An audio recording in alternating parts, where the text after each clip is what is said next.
एरंडोलीचे सुपुत्र सध्या केजचे तहसीलदार राकेश गिड्डे यांचे कार अपघातात दुर्दैवी निधन। एरंडोली गावात हळहळ।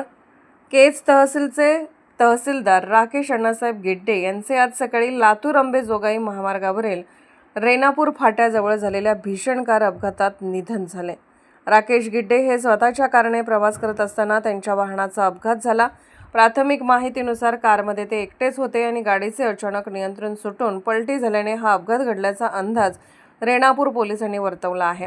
अपघाताची तीव्रता इतकी मोठी होती की यामध्ये त्यांचा जागीच मृत्यू झाला। घटनेची माहिती मिळताच स्थानिक पोलिसांनी तातडीने धाव घेऊन त्यांचा मृतदेह उत्तरीय तपासणीसाठी रेणापूर येथील ग्रामीण रुग्णालयात दाखल केला आहे। एका कार्यक्षम आणि तरुण अधिकाऱ्याच्या अशा अचानक जाण्याने महसूल प्रशासनासह संपूर्ण केज तालुक्यावर मोठी शोककळा पसरली आहे। केज तालुक्यातील सर्वसामान्यांना न्याय देण्याचे काम तहसीलदार राकेश गिड्डे यांनी गेल्या 2 वर्षात केले। आज त्यांच्या अपघाती निधनाने केज तालुक्यावर दुःखाचे सावट पसरले आहे।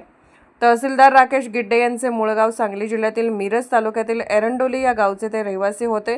सदरील प्रकरणाचा तपास हा रेणापूर पोलीस ठाण्याचे पोलीस करत आहेत।